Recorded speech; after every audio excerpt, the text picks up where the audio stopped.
July 31st, 2007, a bright young 25-year-old athlete and new dad, Ryan Speed, checked into the Advanced Dermatology and Cosmetic Surgery Clinic in Orlando, Florida, to seek treatment for a simple case of a skin rash. The treatment that Ryan received from Advanced Dermatology and Cosmetic Surgery clinics over the next 2 years has nearly destroyed him.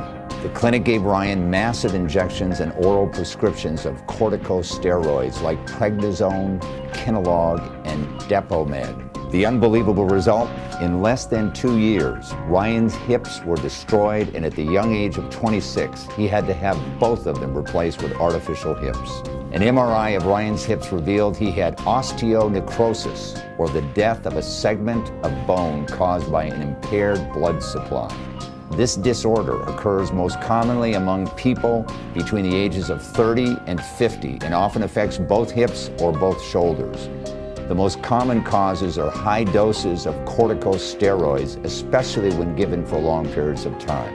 And as fate would have it, to add insult to injury, Ryan's artificial hips had to be replaced repeatedly because they were the Depuis artificial hips recalled by the FDA and the manufacturer Johnson & Johnson. Today, the Insider Exclusive presents the true story of the miraculous courage of Ryan Speed and how his lawyers, Stuart Greenberg and Mark Stone, partners at the law firm of Greenberg & Stone, are getting justice for Ryan, earning them the highest respect from citizens and lawyers alike as one of the best plaintiff trial lawyers in Florida and in the nation.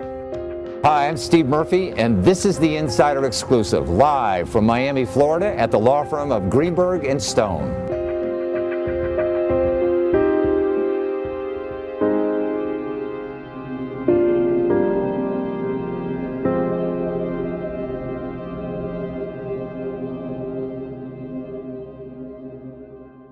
It is my great pleasure to introduce Stuart Greenberg and Mark Stone. Welcome to the show, guys. Nice to be here. Thank you, Steve.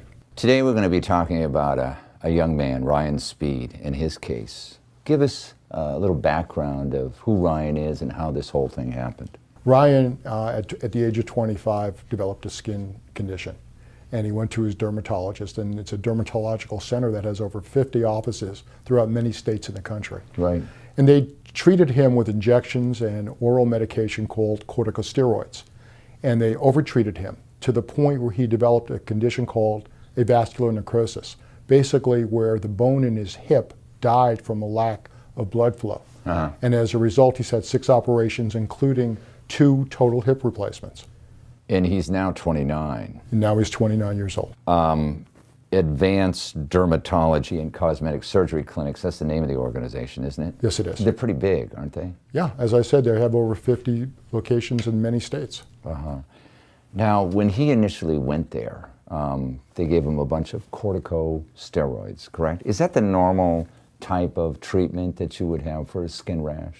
Well, I think that they could have done other things before they gave him steroids, and even when you administer steroids, you only are supposed to administer a certain amount. Right. They went way above and beyond the amount of steroids which anyone should be administered. The doctors that are at the dermatology clinic, they're medical doctors, dermatologists? Yes, and also there are physician's assistants who administer the medications as well. Now, he's also, as a result of having artificial hips, he had them replaced, didn't he? Oh, sure. And Steve, that's such a difficult procedure, especially even for a guy Ryan's age. Yeah. And to have that more than one time, and he may be facing future hip replacements. I think the difficult thing for Ryan to accept is this was so easily preventable. Yeah. Corticosteroids are prescribed every day by doctors. If they are prescribed in a safe amount, you're not going to typically. Right. Is there a way that a doctor can monitor the amount of steroids in your body? There must be some residue. It just doesn't expel it all at once, so they can see they're reaching like a dangerous level. They should know by the amount that they're administering how much is proper and how much is improper. They administered far too many steroids. Stuart, you have with you a replica of a hip. Well, show our audience a little bit about what happens when a hip is replaced. Sure. This is the femur bone, the big bone of the leg, and this area right here is the socket that goes into the joint, the hip joint. The natural one. The natural one. Yeah. What happens in this case is this part of the bone wore away and died because of the AVN, or the avascular necrosis. And what happens is they put in an artificial, in this case a piece of metal manufactured by Dupuy. And what had happened in Ryan's case is there's a receptor, and it kind of moves around like this, and there's a piece of metal that gets screwed in here and down into the femur. Right. And that allows him to have movement. In this case, not only did he have to have his hip replaced, but this particular hip has been recalled because the metal on it has failed, and Ryan had metal toxicity in his system. Yes. So he's had to have 2 replacements in addition to the initial insult of the AVN. What are they replacing it with? They're replacing it with another hip that's not completely metal but has plastic in it. Made by the same manufacturer? Yes, it is. Okay. And there's thousands of these going on, aren't there? Yes, there are, all over the country. Okay. Tell us a little bit about how this has affected Ryan's life. Well, having a hip replacement surgery is very painful. The recovery is long. He's going through physical therapy. Right. It's affected his ability to interact with his children, to enjoy the daily activities of life.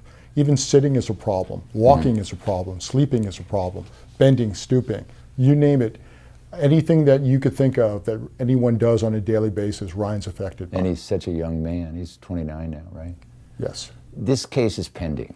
That's correct. What's your legal strategy to win this case? Well, Steve, as in any case, we've hired experts. Right. Those experts have reviewed all the medical evidence in the case, and we will put together a case based on the expert medical opinion of these doctors, right, primarily stating that had the defendants exercised reasonable care, they would have early on discovered that they were using levels of corticosteroids, right, that were simply greater than should have been administered. And basically poisoning the body. Correct. We have Ryan with us today, and we're going to bring him on now so he can tell the story from his point of view.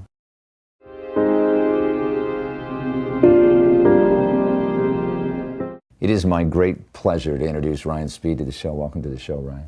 Thank you. Thanks for coming here today. I know you had to travel all the way from Orlando, right? Yes. This has been a nightmare for you. 25 years old, you had a rash on your back or your skin, where? Yes, I had it on my back, my neck, yeah, and a couple spots on my arms. Okay, and you decided you were going to go to a dermatologist, kind of a natural thing to do, right? Yes. You went to this clinic, and they're doctors, you trusted them. Tell us what happened. I went to advanced dermatology, cosmetic surgery, thinking they had my best interest in hand, right, to treat my condition. So I put all my trust in her, thinking she had my best interest in hand, and a result of that, I got diagnosed with avascular necrosis, yeah, which is deterioration of the bone. Now, only in your hips? Yes. Yes. In both my hips. Right.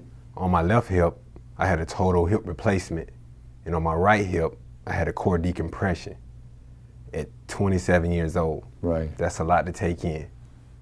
What was going through your mind when, you reflect, you came here because you had a rash on your skin. Now your hips are destroyed. I mean, what went through your mind? I was devastated. Yeah. I didn't know what to think when I got the results of the x-ray. Right. They told me if I didn't catch it when I caught it, I could have had a prosthetic limb. Yeah. Now, who was telling you if you didn't catch it at the right time? The same doctors? No. The advanced dermatology never tested for any of those symptoms, side effects, or anything. I went to Dr. Phillips Hospital. And what prompted you to go to another doctor to find this out? Hip pains. I was having hip pains. I was skating with my kids. When you first had the hip pains, you called up the dermatology clinic, correct? No. You didn't talk to those doctors and ask them what's going on? No. You didn't know that was related to that? I did not at all. I had hip pains, so I said, you know what, I need to get this looked at. Yeah. So me being precautious, I went to the hospital immediately because I was feeling hip pains periodically. I said, this just doesn't feel right. Right. So I went and got it x-rayed, and they told me. I mean, I literally was floored. I felt betrayed. Yeah. When you found that information out, did you call the dermatologist? Did the doctor at the new doctor, did he say to you it's because of the steroid shots that you've been getting, the injections you've been getting that caused this? Did he say that? Yes. He did? Yes. Did you call them up? No, I didn't. I stopped treatment with that clinic. Immediately? Immediately. Did they contact you as to why you weren't going back there? No. They did not? Just didn't care? Didn't. Okay. How has this affected you in your regular daily activities? I mean, are you working? No. Were you working before? Yes. But you cannot go to a job now? No. And this is ongoing, right? Yes. And to add insult to injury, I understand, as Stuart has said, that you had to have some of your hip replaced. Yes. The artificial hip replaced. Yes. It's pretty painful, isn't it? Very excruciating pain. I wouldn't suggest it for anyone. Yeah. Who's paying for all of this while this is ongoing, while your lawsuit is pending? Well, the last hip replacement was paid for by the manufacturer, but they even gave him trouble about paying for his pain medication at the end. I mean, he had to spend an extra day at the hospital. We had to argue with people because they didn't provide for any of that care. What do you think justice for you is right now? Justice? They affect my life for the rest of my life. Yeah. They've taken my youth, my enjoyment of life, in the prime of my life. Right. I can't go outside and play with my kids. I can't enjoy shooting a basketball. I can't even kick a ball. Right. So this is life challenging, and this is an uphill battle for me. And justice, I don't even know, I have words for it. I would say, how can someone like that still be in business? Right. If you could say one thing to advanced dermatology and cosmetic surgery clinics, what would you say? What would you say to them? Why'd you do this to me? Why me? Yeah. Why me? I mean, what did I do to deserve this? Yeah. Can we, I mean, I really don't understand why my life has to be taken from me at such a young age. Right. How do the prospects look for his legal action? We're very confident that we're going to be successful. Good. Good. You deserve it, because, your whole life's been taken away, basically. Yes. Well, I really appreciate you having come on the show, and we wish you the best of luck.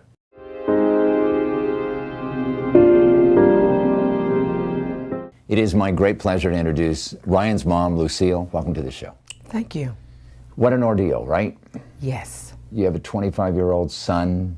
He has a skin rash. He goes to a dermatology clinic.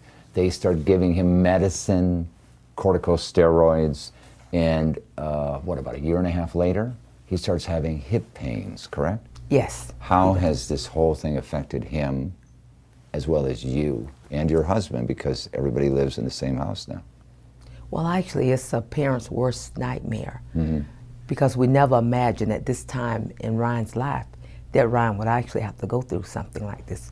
Ryan has gone through surgery that he should have never gone through at someone his age. Yes. And it has changed all our lives. To be told that he would be okay, he would have just minor limit activities, but that's not true. All our lives have changed. We have become Ryan's total caregivers. Right. His dad and I have, for him and his children.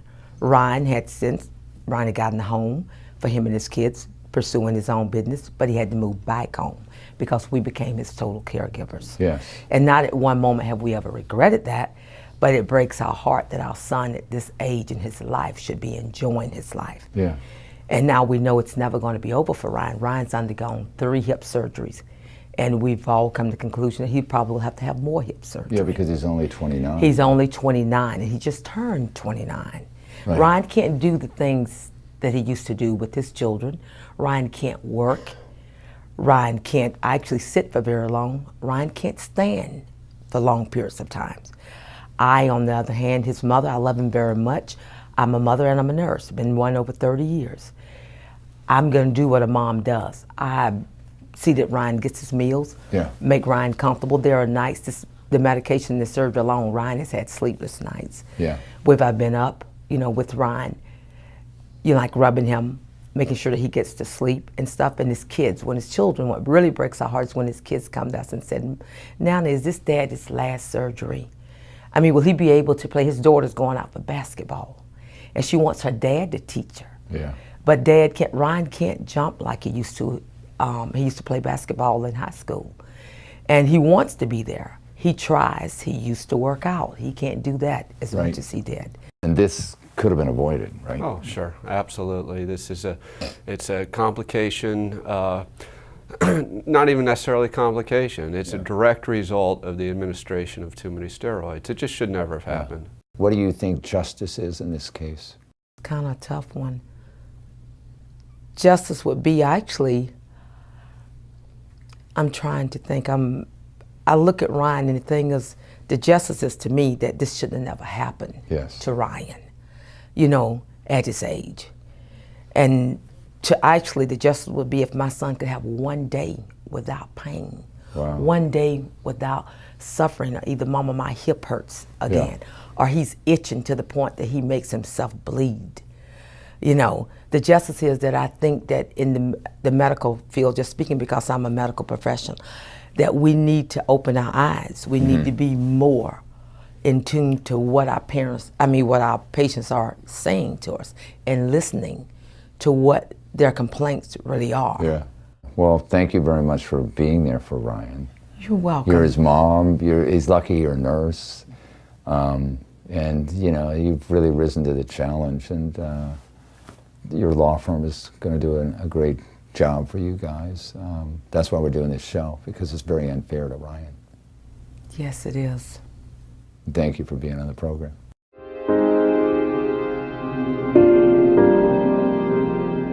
Today we are very fortunate to have one of the leading hip experts on our show, Dr. Mauricio Herrera. Welcome to the show. Thank you. Explain to our audience a little bit about hip replacements, why they're needed, etc., with your model of the pelvis there. Well, the basics of the hip is that the hip is a joint, and a joint is a ball inside of a socket. And in this model, you could see what a general hip will look like, and this is what a normal hip would look like. The ball is nice and smooth. You have cartilage layer here. The cartilage covers the bone, and that fits in the socket quite nicely. But what can happen is, such as in a situation when a patient does take corticosteroid, be it by mouth or via injection, the blood supply to the ball portion can actually die, and the bone can die. And the term for that is the avascular necrosis. And unfortunately, when that happens, when the blood supply gets distorted to the ball portion of the hip, this will die, and the joint won't work like a normal joint anymore. The patient will have a lot of pain and discomfort and disability because of that. And therefore, it has to be replaced with a mechanical type. Correct. And so when something bad happens to the hip joint, then we are able to do an artificial hip replacement, which it involves, it's called a total hip replacement, when you change the socket and you change the ball. The ball fits in the socket, and that's what the new joint looks like. And that's what a total hip replacement is. Now, this is the hip that Dupuis manufacturers, but this is the one that was recalled, right? Correct. Because it has too much Yes, metal you can actually see all the erosion of the metal on the implant. Yeah, what kind of metal is that? It's called cobalt chrome, which is just a combination of different metals melted together. Now let me ask you, when the FDA approved this, there was no way for them to determine over a period of time that it would end up with this kind of result. Correct. Correct. Many times companies, when they put forth an implant, really won't know 20, 30, 40-year follow-up, unfortunately, with how a hip is going to do. Yeah. But unfortunately, this particular hip did have a high rate of failure. Is Ryan's case a typical case where you have too much corticosteroids injected into the hip? Yes, actually it's a very common occurrence, this avascular necrosis, or when the bone's blood supply gets distorted. Unfortunately, many patients do take corticosteroids for various reasons, especially asthma. Asthma is the #1 reason why someone would have to take corticosteroid for treatment, and so avascular necrosis is more common than you would think. Okay, great. Well, thank you very much for being on the program. You provided a lot of valuable information.